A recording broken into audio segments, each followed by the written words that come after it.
a memory of that name being familiar, and I didn't even really remember that that was something you had looked up as a potential place to go, because Amy loves waterfalls. Amy really does love waterfalls. You want to make Amy happy, take her to a waterfall, a really pretty one, where she can get up close and maybe go in a cave behind it. And that will be good. That will be enough. Yep. And that was the first place I knew I was supposed to spread some of my mom's ashes. Yep. That moment, I don't know if I've been as happy as I was standing behind that waterfall. I haven't seen you that happy in a long time, honestly. You just welled up with joy. That was really cool. It was amazing. That was a really cool moment. And we carved your mom's name into the soil. Mm-hmm. Yeah, and it'll wash away just like life does, but it's perfect. It's so interesting how that works, right? You know logically that like life is short and it's this little tiny blip really on the grand spectrum of things, but Right. like the people who are in your life personally, the ones who have those huge impacts on you, when they're gone, that loss, it's not just a blip, it's this scar on the land. It's like ripping off a whole piece of your body. Yeah. It's just so interesting, that potency. So let's say your life is 50 years long, and you see that on a straight line, just like you were looking at, like in a history book, how it shows you the timeline of when things happened, right? Right. And you can see all the significant moments in your life as a little line going through the horizontal line, a little vertical line through it. It's marked. Yeah, this is when I was born. That's the beginning. This is when I first learned to walk. This is the first time I met a new friend. This is, so on and so forth. Ending with your death or whatever. And the time in between the vertical lines, right? There's a lot of significant moments in there. Right, and you can break down within that line an intense amount as well, right? So then it's technically expanding. And then within each line in between the big lines, you can even break down even further. How fine-tuned and your even focus, further and even further and even further. How do you measure moments? If it could be infinitely divided, each second of your life, each half a second, each quarter, each eighth, each... And I guess the point I'm getting at is that it's sort of up to you how slow or fast it feels. Yeah. Like if how macro or micro you want to go on the timeline. How strongly do you engage? Yeah. And how much do you just zone out? Or go from point A to point B. Do your routine and all of a sudden your life's over, and did it mean something to you? I hope so. I hope you felt really strongly. I hope it hurt, and I hope you loved.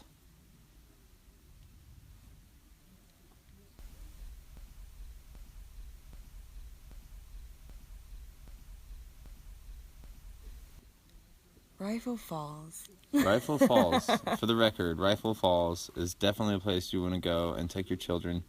There's caves that you can climb through. Yeah. There's some really cool calcium deposits that have formed massive walls.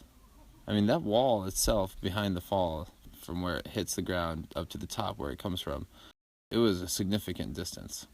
And that was just formed from basically a flat spot. And the way it was explained was maybe some rocks piled up. And as the water washed away the front side of the rocks and just kept washing that away, eventually, after all this time, calcium from the water is just continually deposited, forming walls. Just these crazy walls. Did you look at the details of the walls of the cave? I was really distracted by the colors on the walls. Yeah, the color, the texture, you can see that it just formed. It just became. It's so cool. Nature's amazing.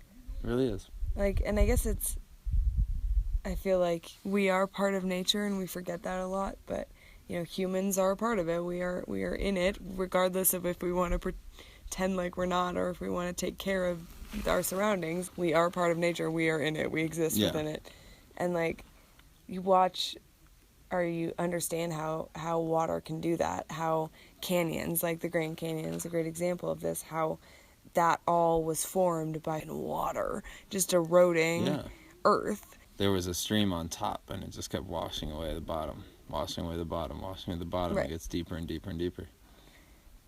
And I think that's a really great example, a metaphor to understand, like, every time you take a step in your life, every motion that you make is doing similar things. You're cutting grooves into reality. Yeah, and it's affecting the entire world around you. You are carving your reality. I mean, you are that water forming the earth around you. Yeah, you cut a groove into something. Let's say someone's born. Okay. They're placed into a room. Okay. It's completely dark. Okay. There's no sound, no light, no interaction with anyone. Mm-hmm. Nothing happens your entire life. For some, let's just say there's a tube that's coming out of the wall that gives you what you need. You can eat because you need to. And you're never explained what food is, how it affects you. You're never taught language. You're never taught anything. Okay. What's outside the room? You don't know. No, it doesn't matter. What's outside the room? That's irrelevant. No, I don't care about what you know. In order for me to answer the question, I need to know what's outside the room. Let's say it's placed in the middle of the wilderness, never to be encroached upon by man.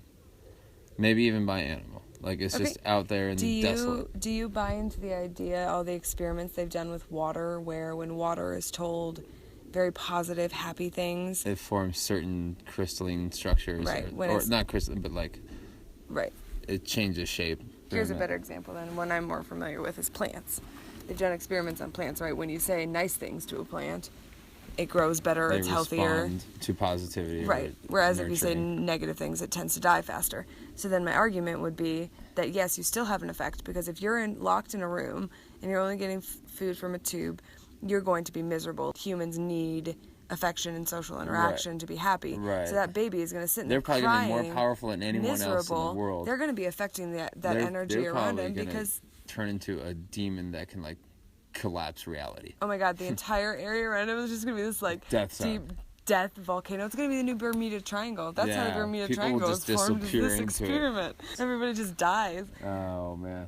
Yeah, no, I guess I could accept that. Like, can you escape your impact? I guess it doesn't. We have to go that far to even argue that you don't affect your reality. That's saying something. That's saying something, right?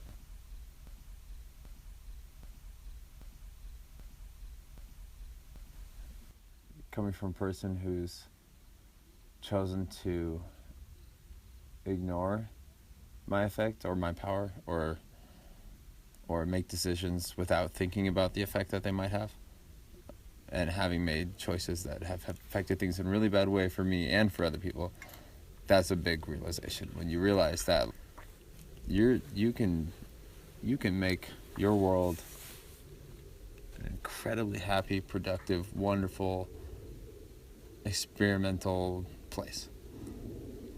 Or you can destroy it. By ignorance or by choice. But here's where it gets a little trickier. Is that's just the very bare bones of it. Because... Wait, pause. Did you just hand this to me? Yeah. Did I ask you to hand it to me? No. That is so weird. Why? Tell me. Because I was just thinking, like, I might want to drink a whiskey. But I was either going to reach down for it and grab it and do it, because I thought it was on the ground, or I was just going to do it later. And then you just hand it to me without asking. See, and that's actually a really cool example of kind of what we're talking about, the idea of you can affect the reality, and, like, it can be met. You're like, you can want something and it will be given to you. Yeah, absolutely. That's so weird. And oh my God, it's amazing when you can do this. And it's so tricky, though. There's so many layers to it, and where do you start? Because it's not as simple as just like, realizing, I affect reality. I will now choose I want $10 million. Right, and it just doesn't work that way. Well, and it's also not as simple as just realizing that you want to affect reality for the better of yourself. There's steps you have to take to be able to actually accomplish that. Like, I feel like so many people who talk about this stuff don't go into those details. They talk about the stuff on the surface, the realization that, you can do whatever you want to do. Okay, but how? Right. And it is slightly different for every person, but I believe that in general there's steps that you can take to really be able to What are get some in of that those zone. steps? Well, I think honestly it depends where you're at, but step number 1, or I guess more like step number 3, after realizing and accepting, step number 3 is being willing to go into deep, dark, scary places within myself that I'd been denying and afraid to go. What is that? That's just like you thinking about it. You say going there, but it's like it's your brain like digesting it, breaking it apart, and like experiencing all that goes along with that. Experiencing it's that. It's conscious and it's emotive. Experiencing that which I denied myself the experience of in the past. Right. And yeah.